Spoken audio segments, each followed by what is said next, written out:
బాలగారు retired EAS Sharma గారు ఒక letter రాస్తూ ఎవరికి రాష్ట్ర ప్రభుత్వ ప్రధాన కార్యదర్శికి చాలా విషయాలు ఇందులో ప్రస్తావించారు. ఒకటి నాకేంటంటే ఇది కోర్టు ఆదేశాలను ధిక్కరించినట్టు అవుతుంది. లూలుకి ఇంత విలువైన ప్రజల భూమిని దారాదత్తం చేయటం అని ఆ లెటర్లో క్లియర్గా రాశారు సార్. నిజంగా ఇది కోర్టు ఆదేశాలు ధిక్కరించినట్లేనా? న్యాయస్థానాలను పరిధి దాటి మరి లూలుకి భూములు కేటాయించినట్టుగానే చూడాలా? ఓకే, ముందుగా గుడ్ ఈవినింగ్ ఈశ్వర్ గారు, మీకు అలానే ఎమ్మెల్యే గారికి అండ్ వీక్షించే ప్రజలకి. చాలామందికి ఈ లూలు మాల్కి సంబంధించింది తెలీదు అనేది ఒక అంశము, అండ్ ఇది కోర్టు ఉల్లంఘన అనేది ఒక అంశం. ఎస్, చట్టాలను ఉల్లంఘించడమే. ఆయన లెటర్లో ఏదైతే పేర్కొన్నారో ఏపీ ఉమ్మడి హైకోర్టులో ఉన్నప్పుడు ఇచ్చిన సిఆర్జెడ్ గైడ్లైన్స్ కావచ్చు, లేకపోతే ఇంకోటి జగ్పాల్ సింగ్ అనే కేసు. ఈ జగ్పాల్ సింగ్ పంజాబ్ ఎందుకు ఈ కేసుని ఉటాయించారంటే ఆయన దాని పూర్వపరాలు కూడా మనం ఒకసారి క్రిస్పీగా చెప్పేస్తాను. ఒక powerful man government land occupy చేసుకొని ఎంజాయ్ చేస్తుంటే కొంతమంది వ్యక్తులు కంప్లైంట్ చేస్తే అక్కడున్న కలెక్టరు దాన్ని వెకెట్ చేయించాల్సింది పోయి అక్కడున్న కన్సర్న్ రెస్పెక్టివ్ అథారిటీస్కి గవర్నమెంట్ దాంట్లో డబ్బులు కట్టించుకొని కంటిన్యూ చేయండి అని చెప్పేసి అన్నారు. దాన్ని ఛాలెంజ్ చేస్తే డివిజన్ బెంచ్ కూడా కొట్టేసింది. అప్పుడు కొట్టేస్తే సుప్రీంకోర్టుకి వెళ్తే సుప్రీంకోర్టు కూడా కొట్టేసింది. నో పబ్లిక్కి సంబంధించిన ప్రాపర్టీస్ ఇలా చేయడానికి లేదు, అది కూడా ఈకో సిస్టమ్కి సంబంధించిన ప్రాపర్టీస్ని మీరు చేయడానికి లేదు. డెవలప్మెంట్ అంటే మీనింగ్ సపరేట్ ఉంది, దాని మీనింగ్ ప్రకారం మీరు చేయాలి, కానీ డెవలప్మెంట్ అనే పేరు పెట్టుకొని ఇట్లా న్యాచురల్ రిసోర్సెస్ని మీరు వేస్ట్ చేయడానికి లేదు అని చెప్పేసి అని ఆ జడ్జిమెంట్లో ఉటంకించింది. ఇప్పుడు నేను పాయింట్లోకి వస్తా. అసలు డెవలప్మెంట్ భూములు కేటాయించడం ఎందుకు కేటాయిస్తారో తెలుసా ఎవరికైనా ప్రజలకి? ఆంధ్ర ప్రజలు తెలుసుకోండి, తెలుగు ప్రజలు కూడా తెలుసుకోండి. కొత్త ఇన్నోవేషన్ సబ్జెక్ట్స్, కొత్త ఇన్నోవేషన్ థింగ్స్ ఏమైనా ఉంటే ఇండస్ట్రీస్ వస్తే వాటికి మాత్రమే సబ్సిడీ ప్రకారము జోన్స్ క్రియేట్ చేసి ప్రమోట్ చేయాలి.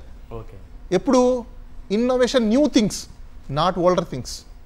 ఎప్పుడు ఐటీ కొత్తలో ఉంటుంది చూస్తున్నారా, అప్పుడు ఇవ్వాలి, ఈ రోజు కాదు ఇవ్వాల్సిందే. లేకపోతే ఇండస్ట్రీలో ఆటోమొబైల్ ఇండస్ట్రీ అప్పుడు ఉంటుంది చూసారా, అప్పుడు ఇవ్వాలి, ఈ రోజు కాదు ఇవ్వాల్సిందే.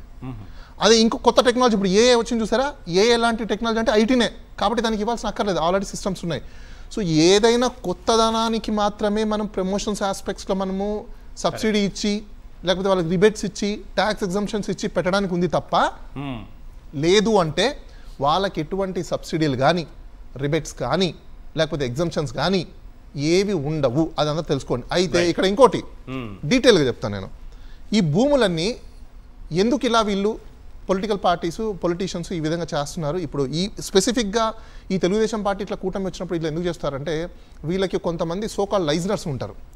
ఇప్పుడు మీరు నేను అప్లికేషన్ పెట్టాను అనుకోండి, నేను రేపటి నుంచే ప్రజలకందరికి అప్లికేషన్ పెట్టిస్తా, వాళ్ళు కూడా కిరాణా కొట్లు పెడతారు, ఫ్రీగా భూములు రోడ్డు మీద పెడుతున్నారు కదా సార్. రోడ్డు మీద కిరాణా కొట్లు పెడితే ఏం చేస్తున్నారు పోలీసు వాళ్ళు? అరే ఇది కిరాణా కొట్టు. ఇప్పుడు నేను హైదరాబాద్ లోనే ఉన్నా. నేను అసలు హైపర్ మార్కెట్ అంటే ఏంటో తెలుసా ఎవరికైనా?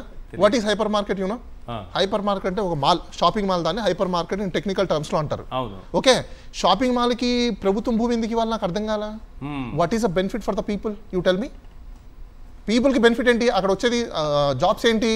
ఒకటి సూపర్వైజర్లు, ఫ్లోర్ మేనేజర్లు, క్యాషియర్లు, అదే అక్కడికే వస్తుంది క్యాషియర్లు, లేకపోతే కామన్. అది వాడు కూడా ఇన్వెస్ట్ చేసుకోవచ్చు కదా.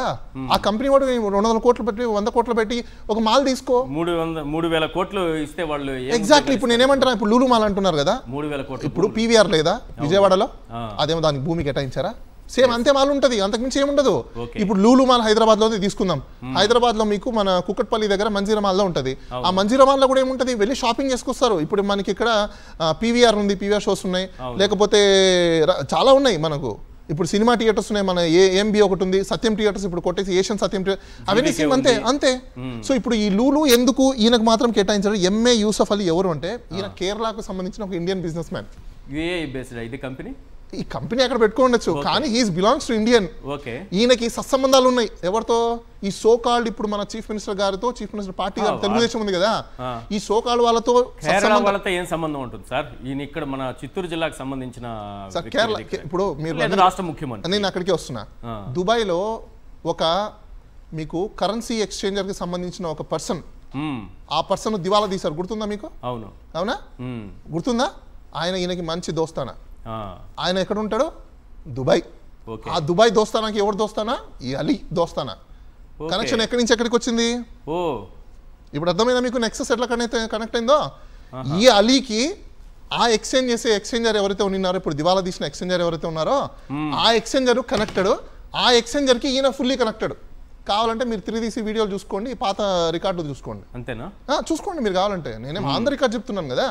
కాదా ఎక్స్చేంజ్ చేసిన కంపెనీకి సంబంధించిన అధిపతి ఎవరైతే ఉన్నారో, నేను పేరు చెప్పట్లేదు అందుకే, గూగుల్లో కొట్టి చూసుకోండి మీరు. అది ఇప్పుడు దివాలా తీసింది ఎట్లాగో, అవునా? ఆ దివాలా తీసిన పర్సన్కి ఈయనకి సత్సంబంధాలు. అయితే ఇప్పుడు నేను మీరు అప్లికేషన్ పెడితే ఇవ్వరు సార్. అదే వీళ్ళు అప్లికేషన్ పెట్టారనుకోండి, 10 అప్లికేషన్ పెట్టినా ఓన్లీ అలీగే ఇస్తారు పిక్ చేసి. ఎందుకంటే అలీ లైజ్నర్ మనుషులు ముందే వెళ్ళి మాట్లాడుకుంటారు, సార్ మీరు ఈ అప్లికేషన్కి ఇవ్వండి, మీకు దాంట్లో ఇంత వాటా ఇస్తాము, లేకపోతే బ్యాక్ సైడ్ నుంచి మీకు ఇంత ఇస్తాము, కాబట్టి వాళ్ళు అప్రూవ్ చేస్తారు. లేకపోతే what is your interest? If so many people are making an application, why did you call public auction? నువ్వు పబ్లిక్ ఆక్షన్కి ఎందుకు కాల్ చేయలేదు? ఎంతమంది రారు? నువ్వు పబ్లిక్ ఆక్షన్కి కాల్ చేస్తే అదే ఎన్టీఆర్ భవన్కి సంబంధించిన విజయవాడలో ఏదైతే బస్ స్టాండ్ ఉందో అక్కడికి నెంబర్ ఆఫ్ పీపుల్ వస్తారు కదా. పీవీఆర్ వాళ్ళు వస్తారు, ఏఎంబి వాళ్ళు వస్తారు, సత్యం వాళ్ళు వస్తారు, మీరు వస్తారు, నేను వస్తారు, ఈయన వస్తారు, అందరూ వస్తారు కదా. లేకపోతే రేపటి రోజు పబ్లిక్కే కోఆపరేటివ్ సొసైటీ పెట్టుకొని 1000 కోట్ల రూపాయలు తను ఇన్వెస్ట్ పెట్టి వాళ్ళు కూడా రావచ్చేమో.